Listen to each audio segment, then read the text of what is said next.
Howdy, all of you delicious people. I'm here today to review The Hitchhiker's Guide to the Galaxy. So, now that I finally sit down and finally watch this movie, because I've never seen it before, really until today, and I think I've watched bits and pieces of it, but I haven't ever watched the full-fledged film before until today. So, when going on into this film, I would probably have to describe this movie in one simple word, and that is nonsense.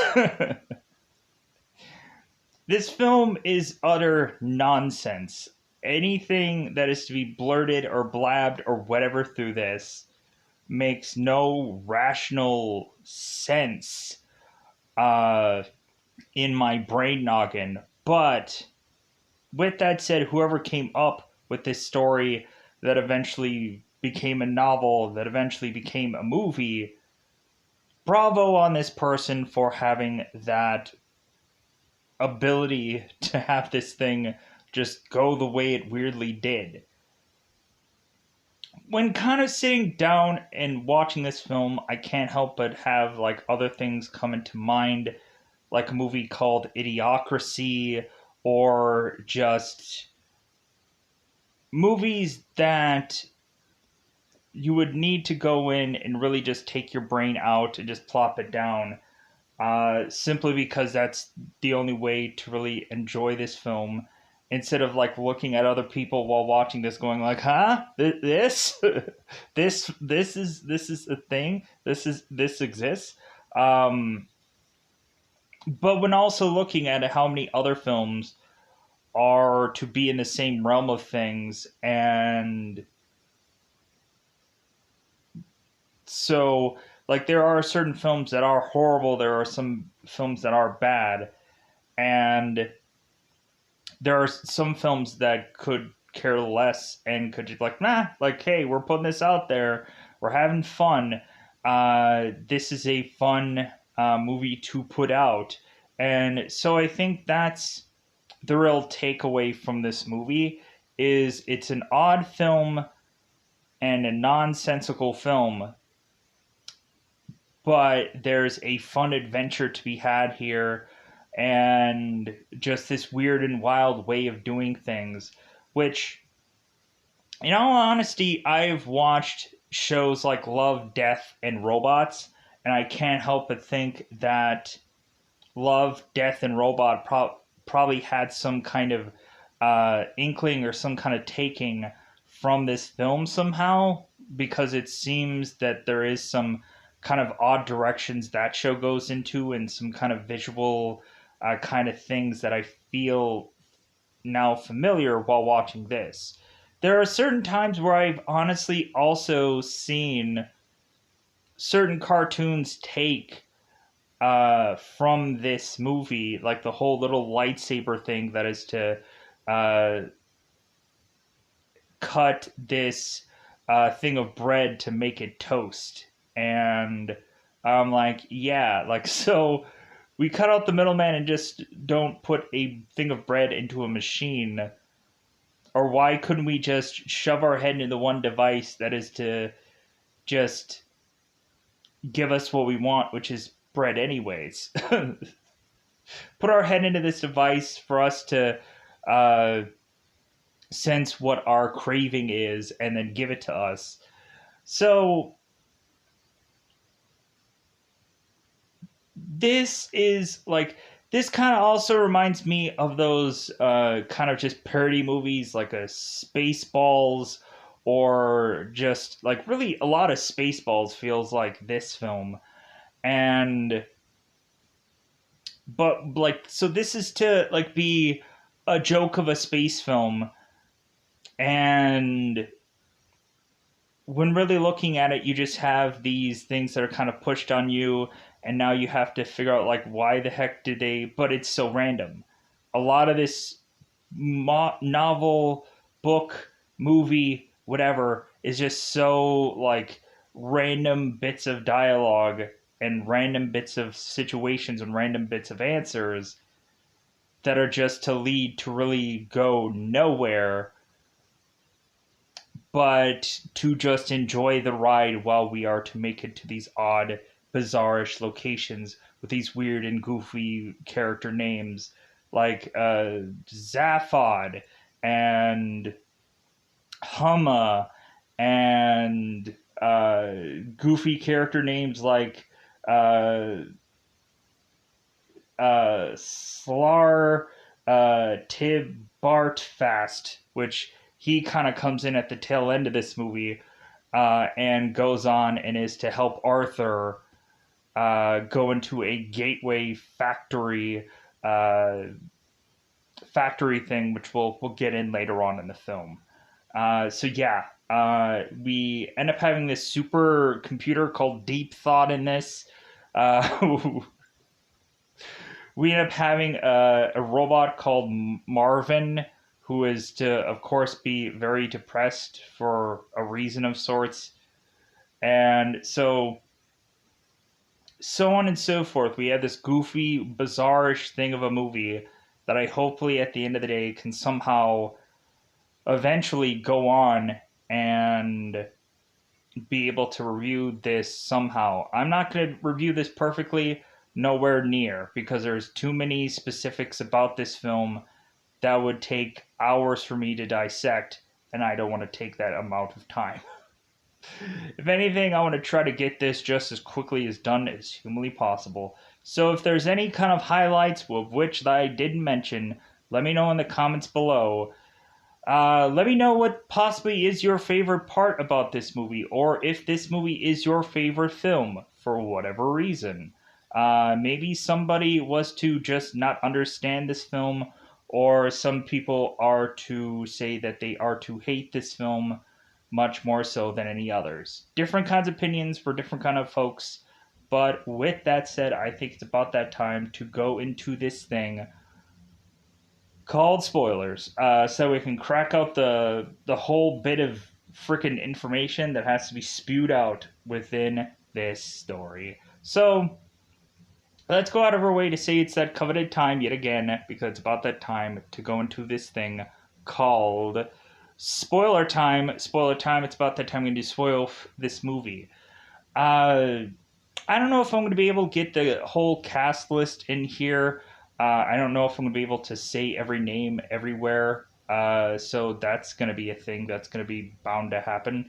Problems are going to arise, and I'm otherwise, because not only do I have to pop out certain information, but then I have to have names and lists of things that coincide with that. So that's great. So groovy. So with that said, let's go into it. So the beginning of this film is to have us go on and talk about these dolphins that are to be smarter than the people here on Earth. And so the dolphins are going in, they're like the narrator of this story is going on to say that the dolphins are trying to give the humans messages by doing tricks that they think is tricks, but they're actually messages, telling them that the world is in peril and that eventually they're going to leave soon. And the last message the dolphins are to send to these people is thanks for the fish. So the dolphins are to supposedly leave the earth, and nobody mentions it. Uh, And evidently, humans are like the third smartest species, supposedly. Um, because I guess maybe possibly mice beats everything else out. So, or maybe that's just like also like the aliens or whoever is out onto the galaxy of things. So, we all of a sudden have this clips of these dolphins doing these tricks with this weird goofy song of thanks for the fish and like world's ending and all this kind of stuff. And like I'm just like, what is this movie? I'm so like in baffled and confused by the layout of this whole stretch of thing, like once we start out this film. So, but we transition to showcase a guy named Arthur, who is a Earth human, who is to wake up to go on and not really know what his future is to hold.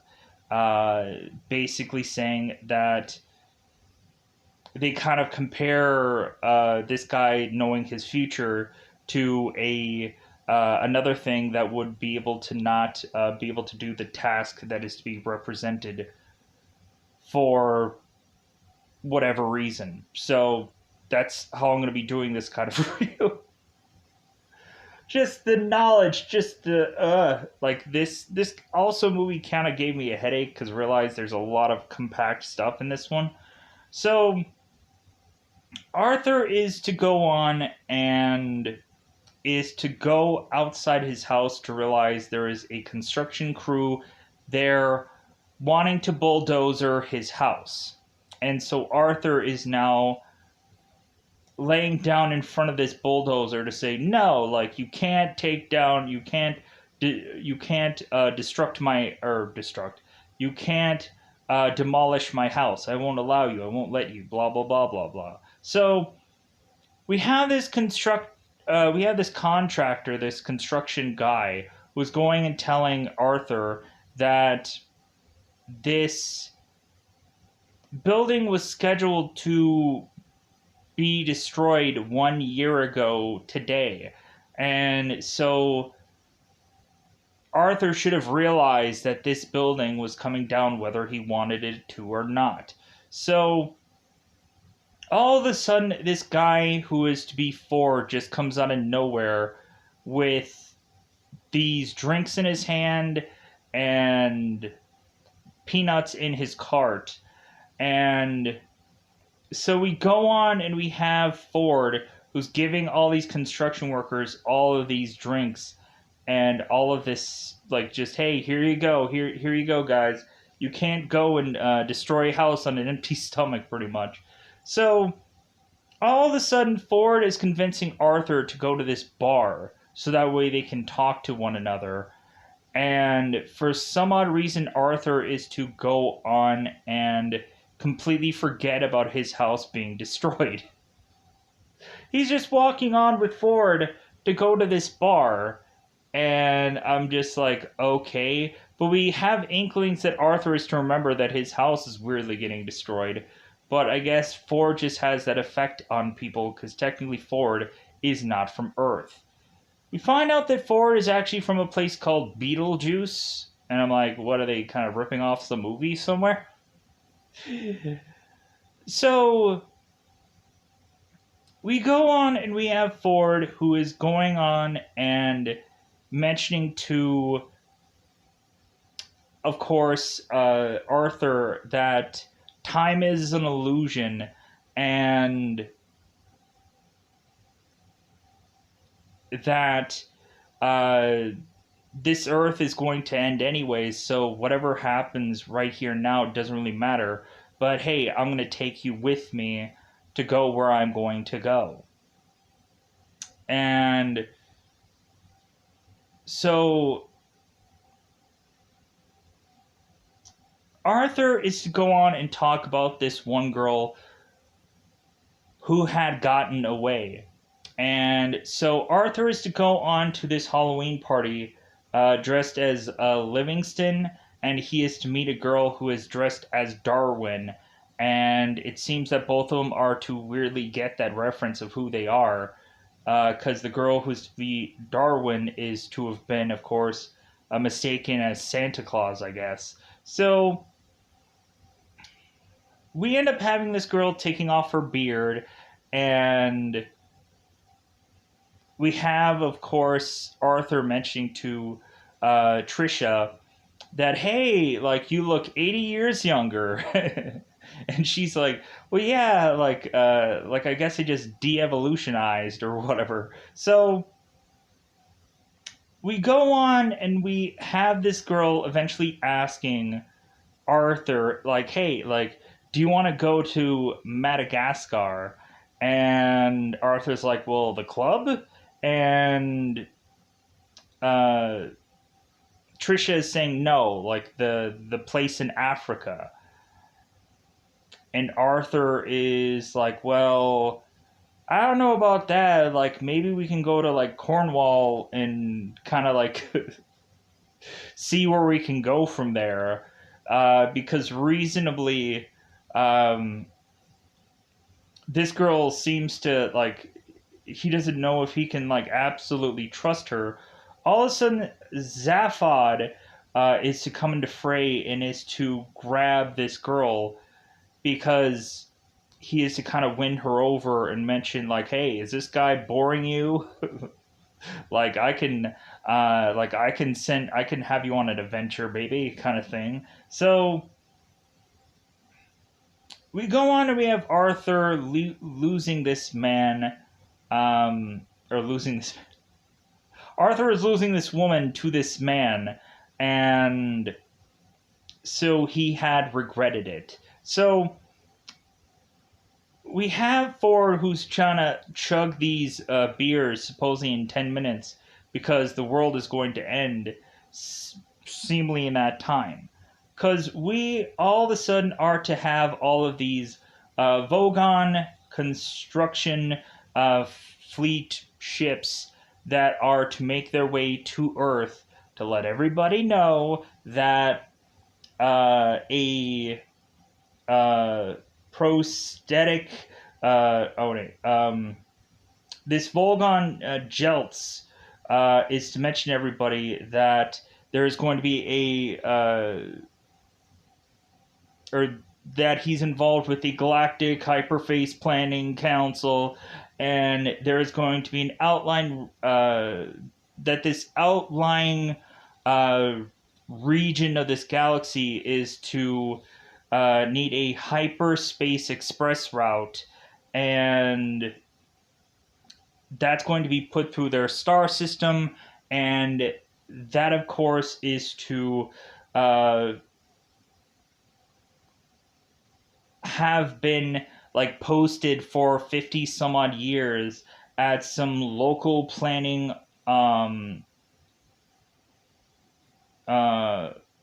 local planning place called Alpha Centauri for 50 some odd years. And so it's like, well, hey, like, if you guys don't want to like locally figure out like the postings and whatever, that's technically your fault that you couldn't have been bothered to get off this planet Earth. So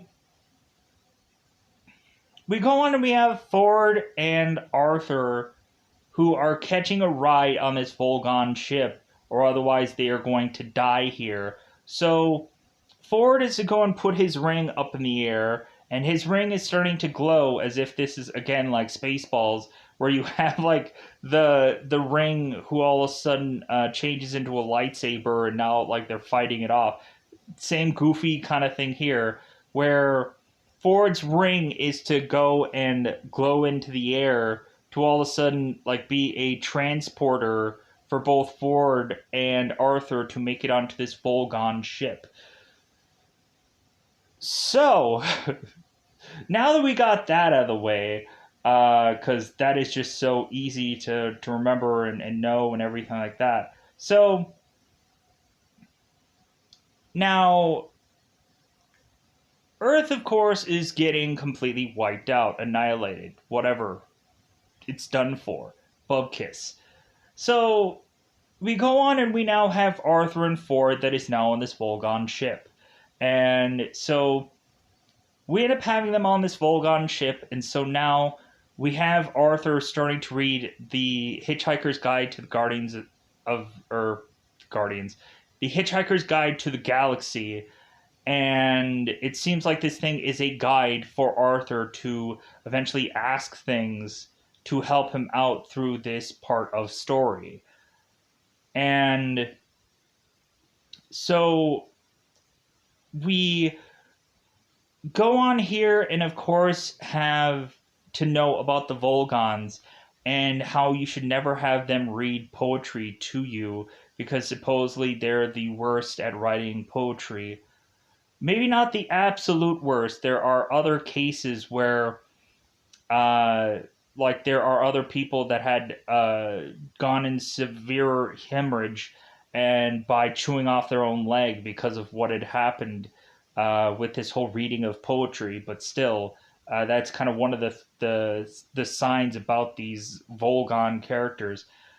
And they go on, they overly describe this character to eventually be the fact that uh, Volgons would never go on and save their grandmother from a ravenous bug bladder beast of thrall unless they ended up getting a form to do so, and that form had to be checked 3 times, gone and been lost, been found, been been sent through public channels, and so on and so forth. And then they would go on and save their grandmother, but it would be far too late because this ravenous beast would just go and consume this grandmother. So like these guys need to go on and get a whole lot of like paper trail before they go on to do anything.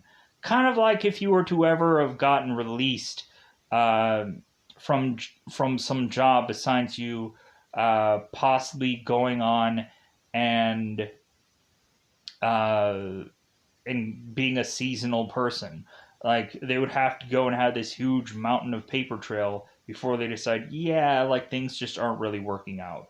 Um, but anyways, so we also had to mention about the Hitchhiker's Guide to the Galaxy and how this book had to uh, be the best book of like space and everything, where we had certain numbers of certain kinds of books, like the restaurant at the end of the universe, or certain kind of other things, like Thanks for the Fish, I think was one of those books somewhere in there. There was a plethora of just certain other kind of things, which I won't want to have to spend the time to go into. So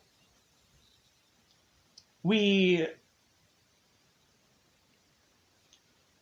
we now go on and we have the Ford. We have him going on and kind of breaking this one pipe so he can put his ring into this one pipe to all of a sudden trigger the Volgons to want to go down to where they are so they can be released from this room.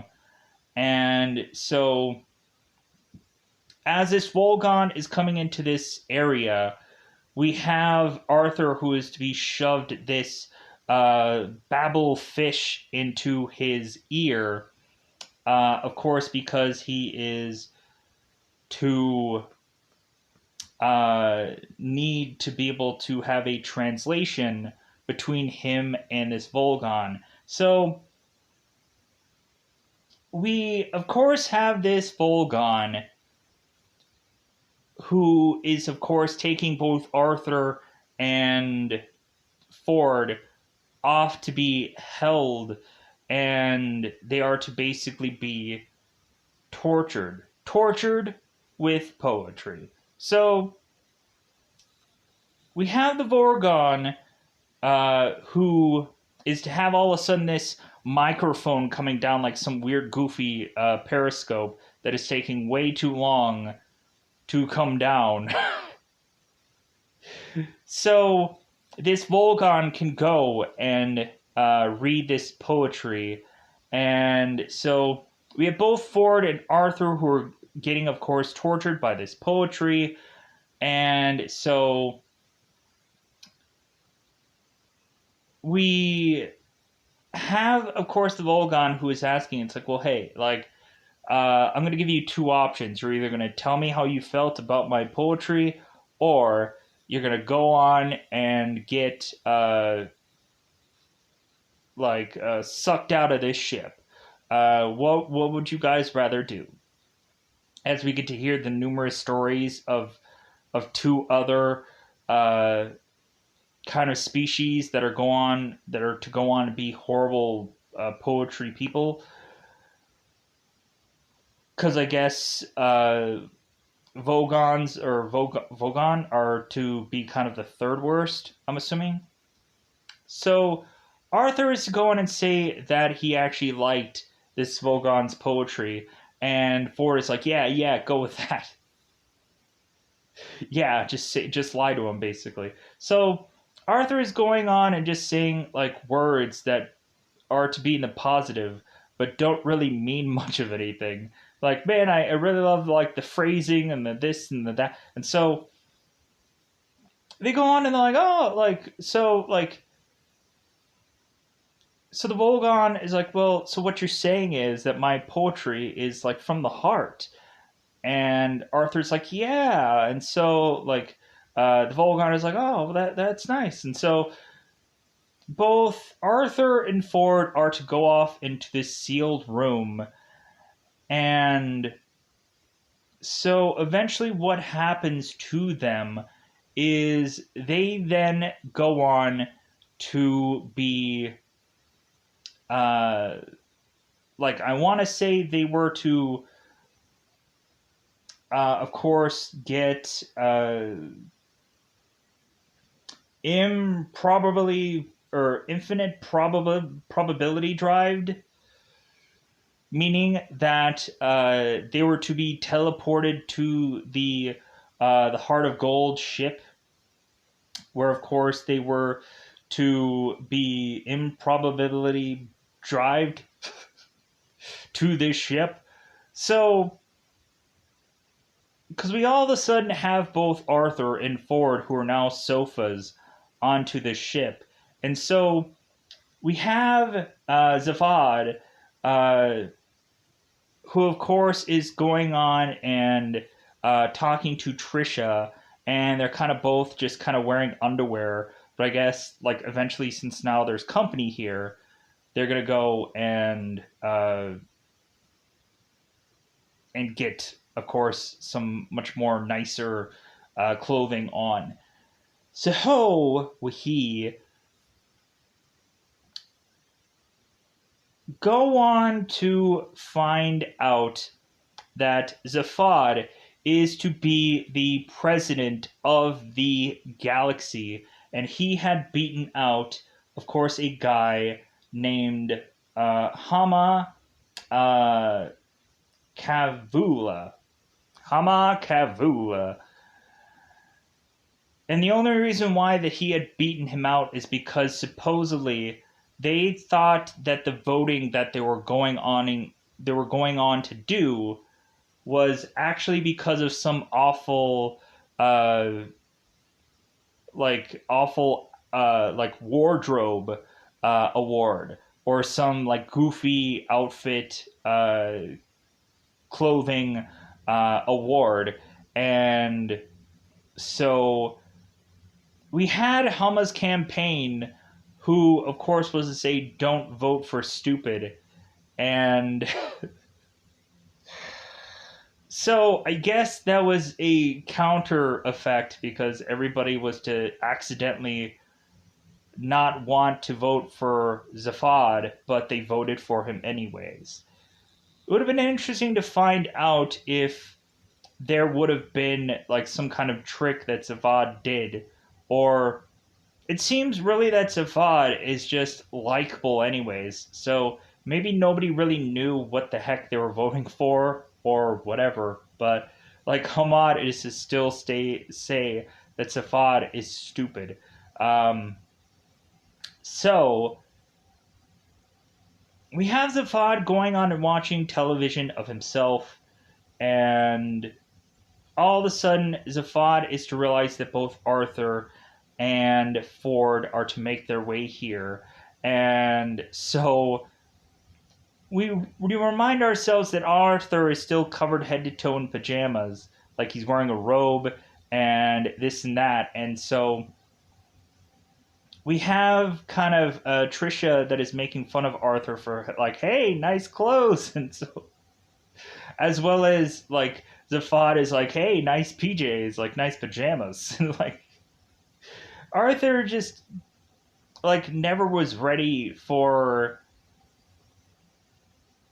like his day, And so, but this guy just went on to the bar in his pajamas. He went on and was trying to save his house in his pajamas. He like there is no like thought process of him like ever going out in anything besides his pajamas. So once he's in his pajamas out onto a spaceship, I'm just like, bah, like when really looking at it, it's like, well, of course. So we have this computer that is going on and talking to these people called Eddie, and but the people that are that the thing that is to of course get both Arthur and Ford to both Zaphod and Tracy is to of course be Marvin, and Marvin is to mention that he of course is to be from the Sirius Cybernetic Corporation that would implement genuine people personalities. And so that's why, of course, this robot is to be very depressed and like seem to be very ungrateful about anything he is to do in this film, or just be like, well, I guess I should go and do this, I guess. We also have every time a door is to open and close, a door sighs weirdly, and Arthur is to mention that to Ford. It's like, that door just sighed to me? It's like, yep. So we we go on here and we have uh of course uh Ford going and meeting up with Zaphod here, and we find out that I guess both Ford and Zaphod are related to one another. I guess they are to have a three mothered connection, and so they're kind of catching up. They're kind of going on and like talking about old times, and we have Arthur who is going to find out that now the girl of which that he had went to that Halloween party with and had gone off with Zaphod is to have changed her name to Trillian. And I'm like, okay, why the name change? But it seems this girl is to go on and mention that like might as well just kind of shorten the name. And Arthur's like, I'm sorry, like shortening the name is actually making the name that you're to say now longer. So like I guess that's like I guess in reverse. Uh but it's kind of funny because he supposedly was to joke about changing his name, but he never really changed it here. So we go on and we end up having both Zaphod and Ford going and drinking a Pan-Galactic Gargle Blaster, where supposedly it's like getting your brain smashed with like a gold brick, and I was just like, okay, so like we have these people that have to have these like weird goofy effects of a drink, and so that's when we also have uh, Trillian and Arthur having her kind of show him like the inner workings of the ship, showing this kitchen that is to have them press their head into one part of this machine to have it create whatever they are craving, and having a weird blade knife go and toast bread for them, and all just kind of weird and odd and goofy other things for them to just kind of like I guess use and do and whatever with money for this movie. So we have these guys having a plan to, of course, go to uh, Magra Magratha, Magrathea, Magrathea. There we go, Magrathea. And so their plan is that Zaphod wants to go and answer the ultimate question, because we end up having a number of certain pan-dimensional beings that are to go and build this supercomputer at this location that I just mentioned. And so they had gone on and asked this supercomputer the ultimate question. It's like why are we all here? Like why? Like what is the meaning of life? Kind of thing, and so on and so forth. And so the supercomputer is to say, it's like, well, hey, like wait 7 million years and like come back to me, and I'll give you the answer. And so these pan-dimensional beings come back and they're way older, and so the supercomputer answers with 42, and they're like, well, why 42? And the supercomputer is like, well, that's the ultimate question, and that question is something that I can't answer for you. I'm going to go and have another computer answer that for you, and so I'll go or I'll put that somewhere for that other computer to solve that problem. And so like, huh? Like, so we go on and we now have, of course, the Volgons that are going on and tracking down Zaphod's ship. And so now they're going on and finding the vice president, Questral Rontog, and she, of course, is going on and like having a video being put onto this ship mentioning that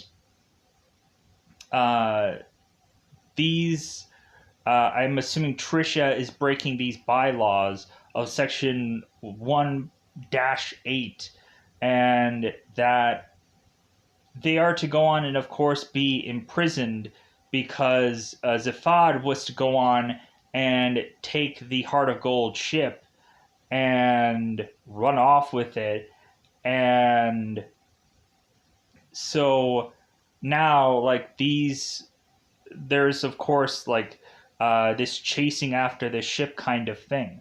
It kind of feels like Star Wars a little bit, where like we have Han Solo who's kind of taking the Millennium Falcon, and but like we have like Han Solo who has Jabba the Hutt who has like a debt on him. Like it's kind of the same kind of thing here. It's really just copying and pasting. I think this movie should have done a better. Whatever. So we now have these guys who have this ship that is to be right nearby them, this Volgon ship. And so now the Heart of Gold is to try and go on and use, of course, this certain specific drive that is to be called the Infinite Improbability Drive. And they are to hyperspace their way out of there to try and, of course, get away from these people. And so we go on and have the Volgons, all they care about is like, well, did they have a proper Volgon, or did they have a proper hyperspace authorization thing form? And like one of the other Volgons is looking and he's like, no. It's like, oh, well, like we're gonna have to go after them because they didn't have the proper hyperspace form, so we have to go after them because they broke another law. It's like, okay, all right, sure. Because it seems that one Volgon is to have to go to another to get authorization to go into hyperspace. And so the Volgon is to sign and agree to this, and the Volgon goes into hyperspace to make and find, or to get to the Heart of Gold ship. So now all of a sudden we have, of course, these guys in this drive. And so we explain that it's a 2 billion in 1 probability of when these people are to make it out of this drive, what exactly they are going to be at some point at the end of this drive, at the end of where their location is to stop. And so we go on, and it's also an improbability that they're going to find the location of which that they want to go to next, which when they travel, they go on to not be able to make it to Magrathea, but they go on instead and go to Viltvadel 6. Viltvadel 6? And so the funny thing is when this whole drive thing is over, we have all this group and this ship all turning in this big, massive ball of yarn. And so everybody is to be a very yarned out character. And there's some stuff that feels kind of quasi inaccurate or just kind of goofy and random and weird. But we have Arthur, who is to be barfing as, of course, this drive is to finish up. And so all of a sudden, we just have Arthur, who still has yarn in his mouth that he had technically barfed out. And so all of a sudden, we have one of the mice that is kind of around this ship, all of a sudden going on and grabbing a thing of Arthur's hair. And Arthur's like, "Did somebody just grab my hair? Like, really? Like, somebody just poked some hair out of me?" So we now have Zaphod, who is to now make it to this Vilvadel 6, and he's like, I have revenge to do here. Like, I'm gonna go after this Humma guy, the goofy weird name of Humma Kavula. And so we just consistently have Zaphod, who is consistently going on and mentioning this character's name throughout the whole time that he is to land, to the point of him making to Humma. And so we go on and we find out, as these people are to supposedly land, that this is a weird and wild planet that is to, of course, believed that the world had been made, that this planet, or like the universe, had possibly been made by somebody just sneezing them out, and they end up having this like prayer about this handkerchief and whatever being done. It's so weird and goofy. But we also find that there are people on this planet that they're on that has like 50 arms and were to have created the very first aerosol deodorant. So, as I weirdly look on into the camera, just like, did you get all that? Good God. This movie is so weird and random and whatever. So we have Zavad making it to Humma, and so we have Humma, who of course is doing this prayer to the god of which that is to handkerchief them clean or something. I don't know, whatever goofy thing that's going on here. And so Zafad is going on, and is to now like want a word with Humma. So we go on, and so Humma's to mention that Zafad is still stupid, and we have, of course, the Fod who wants something from Humma, and he wants to know how to be able to get to Magrafe, um, Magrafe. And so we have, of course, Humma who's like, well, hey, I'll make you a deal. Like, I'll give you, like, an arrangement where I'll have you, as this guy's to take off his glasses, where you see, like, his eyes are just gone, but when he puts his glasses back on, he has these eyes. So Humma is to make this deal that if you go and you get me this gun that is on that planet, I will go on and like give you the location of this planet, the direct line to it, so you can go on and solve this question. So we of course have Zaphod, who's like, okay, sure, yeah, whatever you want, like, and so really having them turn around and it's like they're not gonna give him back this gun.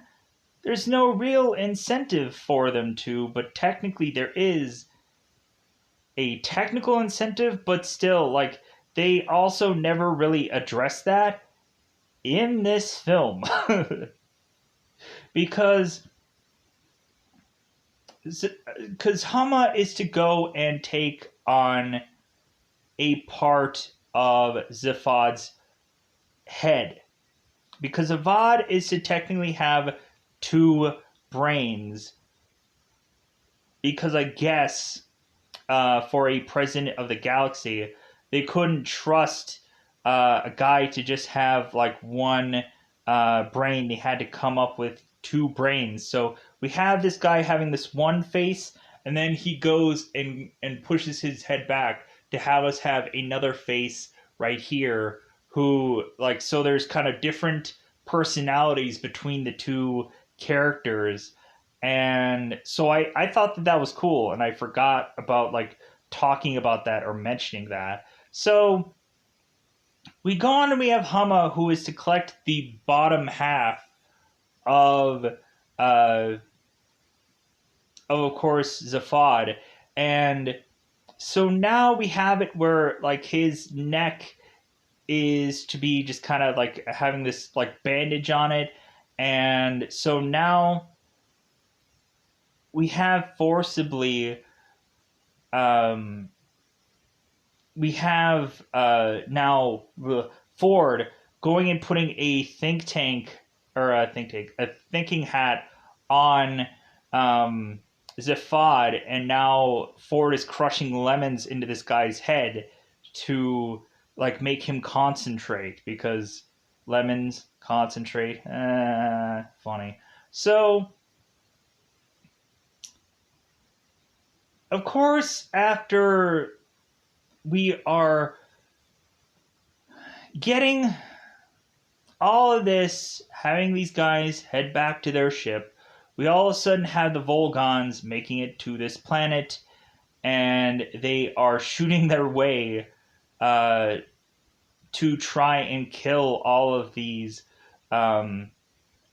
people. But the funny thing is I guess the Volgons are horrible shots, to where we just see this big massive lasers of things, but they are hitting absolutely nothing for the most point. Or if they do hit something, it's because the target is so massively large that they then have to accidentally hit this thing. And so we go on and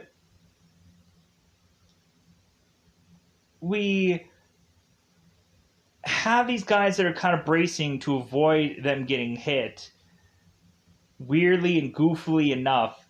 And we have, of course, a Zaphod who's going and doing these like this peace sign up in the air, and he's like all, because he's all discombobulated and whatever, he like is all out of sorts because of a part of his brain being gone. So we have Ford grabbing and kind of shielding both Safad with his clothes, basically.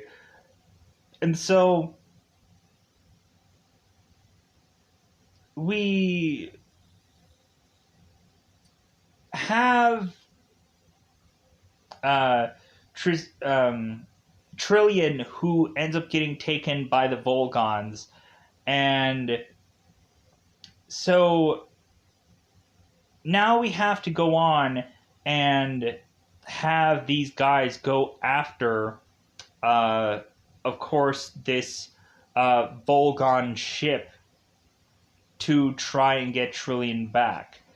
And so as they're going on and going to the ship to get Trillion back, they had to go and take the escape pod because the Heart of Gold ship wasn't able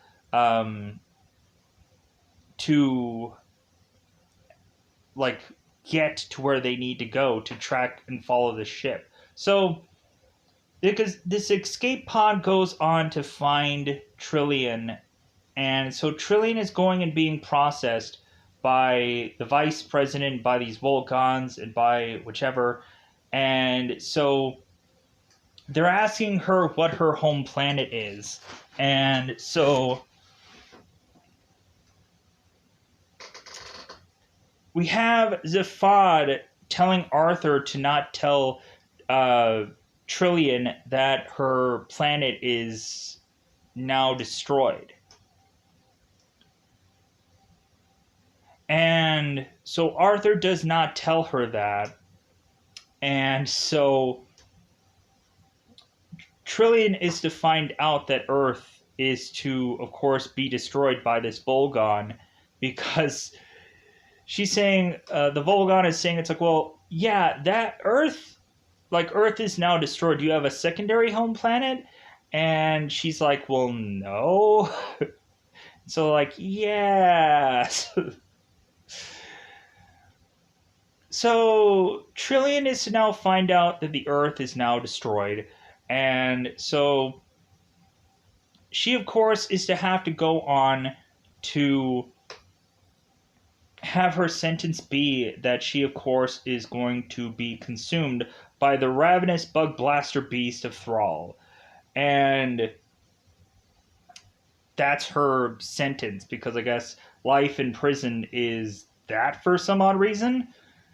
So we also have a cluster of times here, where we have these jeweled scuttling crabs, and so these like gold looking crab looking things. It looks kind of like visually interesting. And when we were to first see the Volgons, like actually see them, we end up seeing these crabs here also, where we have one of the Volgons going and killing one of them, because I guess they kind of open this one little bay of these crabs coming out, and so the Volgons end up crushing one of them. So hence why I wanted to mention that quickly. So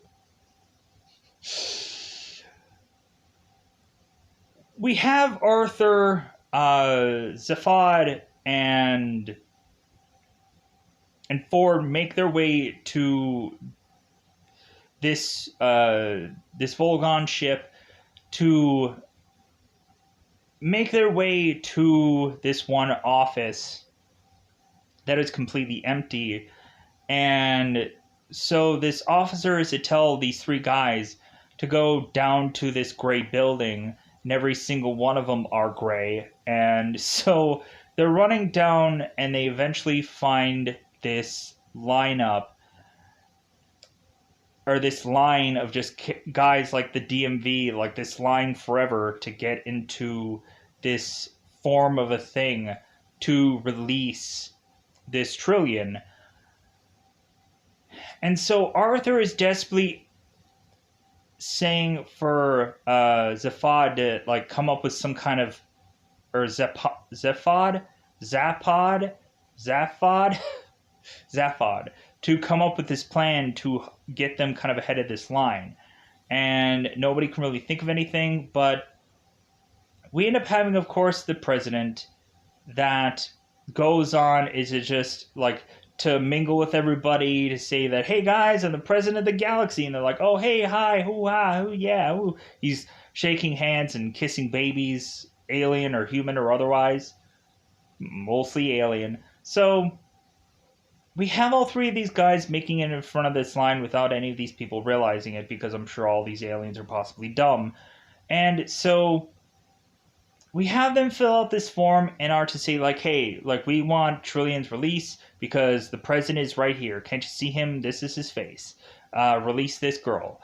And so the Volgon is to go and say here, well, you would have to get a presidential release form. And so Arthur has to go and get a brand new other thing of paper to sign that whole thing off. And so, hey, president here, like, let her free. So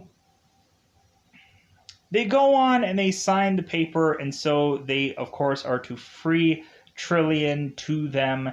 And so now all these characters are to make it back to the Heart of Gold, and so now Trillion is to now be mad at Arthur for not telling her the truth about Earth. And so we weirdly have this thing about a towel at the end of this movie. And so, like, we never have these characters actually with a towel. Maybe Ford is to have a towel here, but I don't know what it was, that weird ending with that goofy towel, that there's a whole end credit scene of them talking about that whole towel situation that created this war that was wanting this alien race to go on and destroy Earth, and instead, this alien race made this miscalculation and was actually killed by some massive dog on some planet somewhere. Weirdly, I don't know. It was a very confusing end credit scene as well as most of this movie. So Arthur is going on and giving Trillion a towel, and so we go on and have Arthur, who is for not telling her that Earth is dead, but he said that also Zafad had told him to kind of be quiet about it, and so he kept his word. And but still, we had Trillion, who's just kind of upset, and so really Arthur breaks it down as like this whole thing of like, well, like decisions, like if I were to have said yes to you about going to Madagascar, we wouldn't be here. So maybe my decision about like not telling you about the world ending, or our world ending, like led to this moment here. So like I can see where he's coming from. So, and maybe Arthur was maybe sneaking a peek maybe a little bit, you know. You can't blame the guy. Like, he probably hasn't been with a lady, but it seems like he has a house, so maybe he was knocking boots with somebody. Anyways, so like I kind of wonder what Arthur's job was, because when Trillion was asking him about going to Madagascar, like Arthur was just like, well, I have a job, well, I have a house, well, I have a this, and she's like, well, like, let's just go off to Madagascar, and when we come back, you can get a new job, you can get a new whatever, you can get everything, you can get everything back. So now we go on to make it to uh, Magrathea, and so we have, as soon as they are to make it to this planet, we have this kind of weird defense system where these guys are not wanting to allow this Heart of Gold ship to make it on their planet, and they're going to send thermal nuclear missiles to try and take them out to stop them from getting here. And so we of course have them go and hit that improbable drive yet again, to all of a sudden have them re-arrive back at this same exact location. But now, all of a sudden, both of the thermal nuclear missiles are now different things. One missile is to be a big, massive whale that is to crash its way onto this planet. And we have the other missile that I guess had turned into a big thing of petunias or something like that. A big, like pot of petunias. So weirdly, we have to figure out what the heck the whale is thinking while he's falling onto this planet. And I'm like, I'm scratching my head just going, why? So this whale goes on and he's to rattle off what he thinks everything is as he's falling. He's coming up with names for everything, and those names are to actually be exactly what they are. Like, he ends up calling the ground, hey, like, I'll call this the ground, and I'll call this the sky, and I'll call this this, and I'll call it. And so we have this whale who, of course, is to, I'm assuming, thud to his death, because I'm assuming the whale's not coming back anytime soon. Maybe he'll be in the sequel. I doubt it. So, but we have the plant, of course, who is to fall to its death, and like it doesn't have much to really say about its death. Plus, we also have all the guys who, after this drive is over, are to have at some point been like flowers through their entire face for whatever reason. I guess they were flowers at one point in time. So now that the missiles are taken out, they decide to land on this planet anyways. So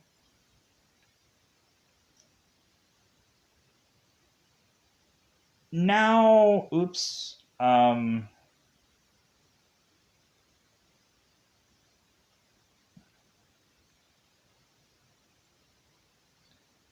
Oh, there's one thing I forgot about. Um,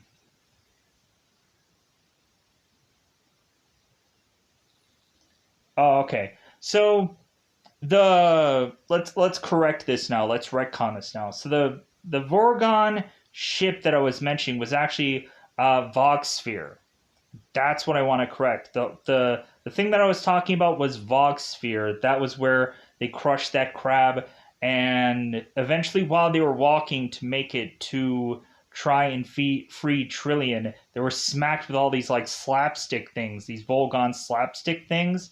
As they were trying to make their way, they kept getting slapped consistently by these slapstick weirdly things. I'm like, why is it that like we didn't see this anytime sooner? Was it simply because like we're on the Volgon ship? Now, since we're actually on the Volgon planet, we're seeing this now? Weirdly? And so we now make it to, of course, Magraeth. And so Magrathea. And so we now have to have these characters choose which kind of portal thing to go into. And Marvin, of course, is there, and he's like, well, this is going to end sadly. And so everybody's trying to figure out which portal to go into here. And so Trillian just decides to go into one portal.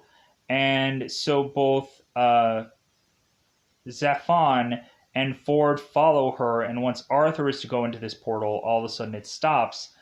to all of a sudden have now Arthur going and meeting a guy named Slartibartfast.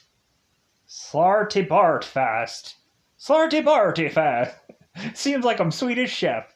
And so this guy, Slartibartfast, is to now convince Arthur to come with him because he is, of course, a human, a earthling. And so he is going to take him to uh, to eventually show him this hyper spatial engineering headquarters where we have this guy who's going on and telling Arthur that they are people who are people really tongue tied here. A lot of just going on. So this guy is to mention to Arthur that these are people who are creators of planets. That it seems that people are to get awards for creating Norway, and so that evidently this guy's favorite thing to do is create coastlines. And so they go on and they mention that they've built planets and that that Arthur and him are going to go through this gateway to this factory floor of showcasing where all these planets are. And so what we get out of that is that Arthur is to spot that there is another Earth there. And this guy is saying, well, yeah, like it's another Earth. It's Earth Mark II. This is like a rough draft Earth that we kind of created just in case, like a scenario of somebody eventually like taking out their own planet. We just had a rough draft kind of just like off the side. So we have these two guys going through this kind of weird kind of conveyor belt like thing, and them going through with this weird bizarrish like I want to call it like some kind of like trolley or some kind of something, but they're in this thing where they can go basically anywhere weirdly in this factory floor. So we go on and we have this guy showcase him Earth and how there are certain people going and like painting up mountains and creating certain parts of the Earth and so on and so forth. So we go and have, of course, this guy telling Arthur that really the whole reasoning for Earth to have gotten made was really because of mice. And Arthur is like, well, of mice and men. And so the guy is telling Arthur, it's like, well, men had nothing to do with it. So come to find out, mice were to be manipulating humans this whole entire time.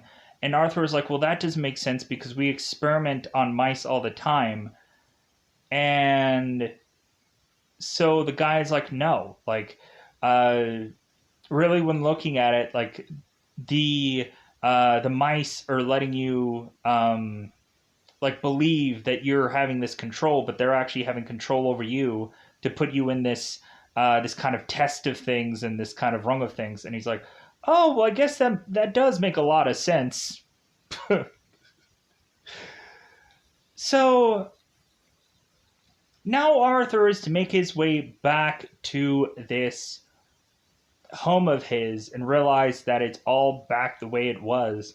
And he's like, wow, so he heads on in to his home, and let's put a pin in that. So we have Zillion, Ford, and Zaphod, who are, of course, to make it to the supercomputer, where, of course, now Zaphod is seeing that this supercomputer is just watching TV, and she really doesn't care about anything. So these guys, of course, are to say now, like, well, hey, like, what is the ultimate question? What is the answer for the ultimate question besides 42? Like, now that we've taken this time to come back to you and want to know what is the now that you've told us the ultimate question, what is the ultimate answer? Kind of thing. And so, she's given us the answer of 42. Now they have to figure out why it's 42. And so the supercomputer is to tell them, well, the answer to that is on planet Earth. The planet Earth that had gotten destroyed.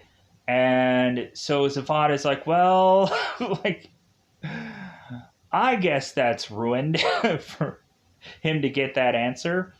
Because Zaphod, like, didn't want to go on and get the answer to this thing to really just he just did it to be famous. Like, he wanted to go and get this answer so that way he could, like, seem deep and whatever, like everyone else. And so he wanted to get it through his own selfish means and not to, like, help alien and human and man and whatever kind. So now that they realize that this is a whole waste to have come here, now Ford is to mention to Zaphod, who's still getting frickin' lemons squeezed into his brain. It's like, well, hey, what about the gun? And so, like, oh yeah, like, so now they're going after this gun that this supercomputer is to open up this one thing of stairs to now have them go down to get to this gun that is to force somebody to feel the same way someone else, whoever is shooting it, is. So it's like a kind of a persuasive gun, because I guess this was created by like upset women for some odd reason, for men to kind of feel the same way that they do. So they had created this weapon to be able to shoot a husband and, like, make him realize that, hey, maybe he should step in and do XYZ thing. Maybe he should cook dinner, or maybe he should do this to kind of see her side of things. And so on and so forth. So we have all of a sudden these guys going on and shooting this weapon, realizing what it does, because they shoot it off by accident. And so Ford is to understand where Zaphod is coming from. And so they realize what this gun is. And so we have Trillian, who goes and takes this gun and is consistently hitting Zaphod with it, because now, like, Zaphod is supposed to understand that this girl is to have blown her only one chance to find the perfect guy, and now she's just stuck here with Zaphod, and this and this and that, and, like, there's a lot of, like, built up animosity between both Zaphod and Trillian, realizing how possibly dumb this guy probably is. In all actuality, now that he has, like, half of his brain just chainsawed out of him. So we now have Arthur making it back into this house to just weirdly have it where Ford and Trillian and Zafad are here, and nothing is really explained. They're just wanting to figure out a way to just wrap up this movie somehow, and here's where we get it. Like, we just have these people just magically appear for some odd reason, and I'm like, okay, so they're not really gonna try and like resolve this movie. They're just gonna like get into this scene now and like seem like we're resolving this film. So Arthur is to go and finally have this drink of tea, and he's like, that's good tea. Because we had Arthur desperately going on the Heart of Gold to ask for tea on that ship, and they only could come up with with a tea equivalent for Arthur, and so he's like, oh, no. So, like, I guess it's a thing that you have to get used to. So Arthur goes on and is now talking to these mice that can actually talk, and I'm like, this is so weird. This movie goes into so many weird, goofy ways of doing things. So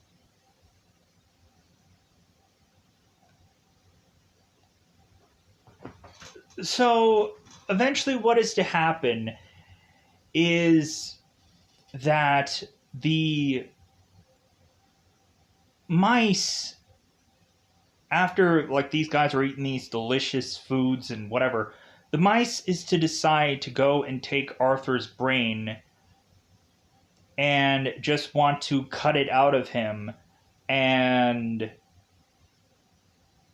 because they think that they can finally come up with the ultimate answer or the ultimate question, and if they just take Arthur's brain.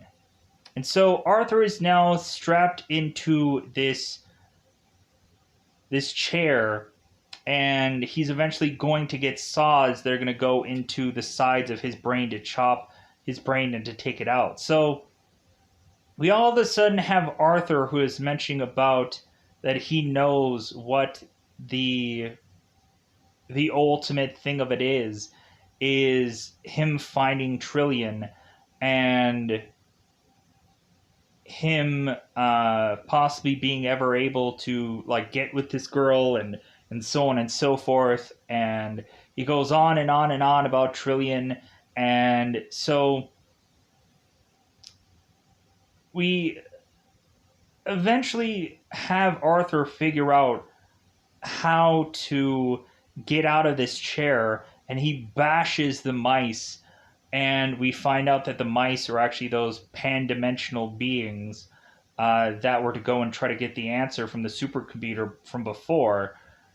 So Arthur crushes these two characters, and then goes out of his house to find a crap ton of Volgons and the vice president. And so these Volgons are again just blasting their way through everything, and they're again horrible shots. And so we have Marvin, who who of course is to eventually just be like kind of standing in front of these Volgons, and he gets shot in the back of the head and he falls over. We also had the one spot where Arthur was wanting to borrow Marvin's hand for them to go rushing into this one office that had nobody in it. And so now Marvin was going off to the escape pod to say, like, well, how am I going to fly this escape pod now with one hand, you stupid people?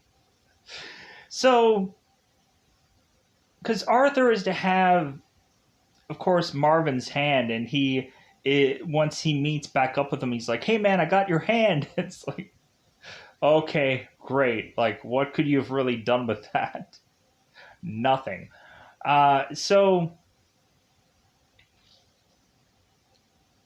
So they're blasting up this trailer, and they blast it up so well that eventually this trailer is to tip over, because like the tires get flattened, and so everybody's just weirdly all in this trailer. And so now they go on to figure out to use the like persuader gun to blast these Volgons to then force them to not want to do what they're doing anymore. And so what happens instead is Marvin ends up getting the gun and he blasts all these Volgons and they are all now depressed like he is, and so they go on and they all fall onto the ground and just kind of lay there, even to the point of now the vice president is kind of getting like smushed by these Volgons, and I'm assuming she's getting crushed by that point. So that is to pretty much just resolve this whole film. And now we end up having the guy that had brought Arthur to this Earth is now asking, it's like, well, hey, like, it seems like Earth is pretty much done. Like, do you want anything, like, different from this planet? Do you want us to change anything? And so Arthur's like, yeah, you can change one thing, and that's having me in it. And he's just like, well, okay, all right. It seems like we're all done. It seems like we've wrapped up here. So now we go on and we have, of course, Arthur, Ford, and all these guys just deciding to go back in the Heart of Gold and eventually just kind of like hyperspace their way out of here. And like, so like, that's not the perfect conclusion of it all or whatever.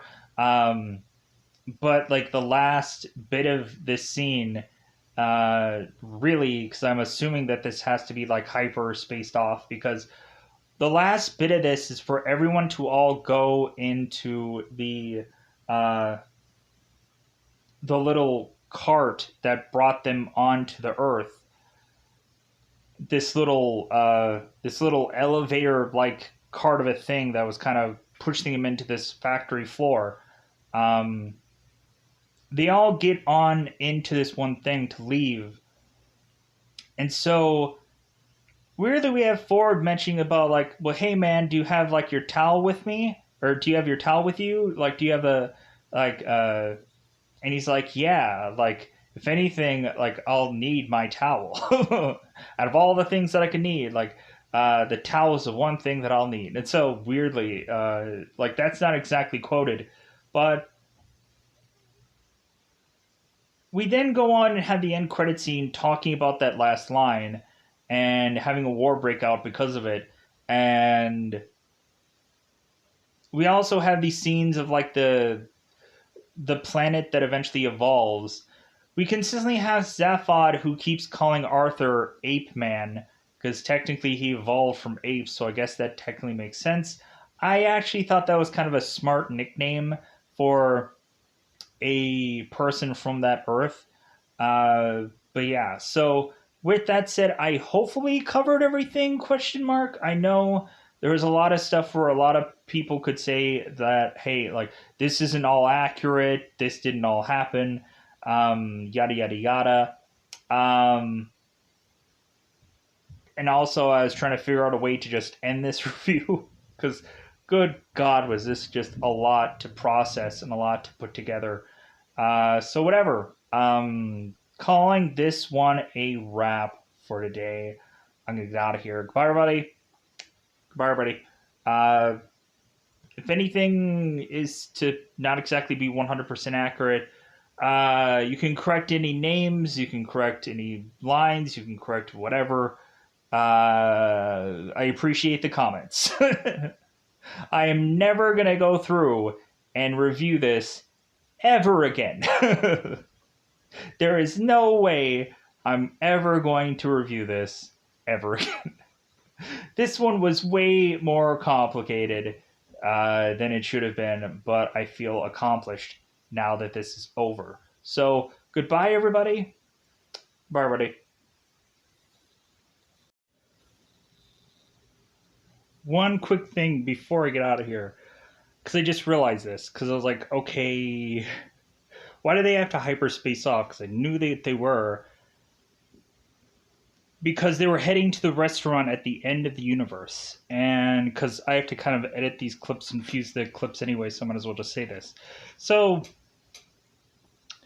we had them going on to head to the end of the universe to go and find this restaurant. And Marvin is to say at the end of this that, hey guys, don't you know it's at the other end of the universe of where this restaurant is? And they're like, oh yeah. And so they're going the wrong direction, and so they hyperspace off. So that's how the movie is, of course, to end. But weird, goofy thing about a towel, weird, goofy thing about a number of things. But I'm gonna get out of here, so I never have to. This is the one movie I'm never going to redo. I don't care how inaccurate it might be. I don't care whatever. It's like there's no way I'm gonna go back and redo this one. It's too complicated of a film. There's too much going on in a 2-hour film compared to anything else.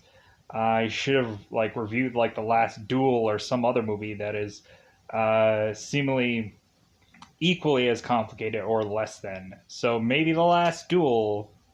No. Maybe a reviewed film. No. Not anytime soon, that's for sure.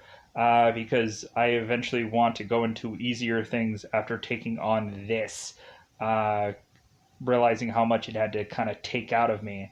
So I'm going to take my way out of here. So goodbye, everybody. Bye, everybody.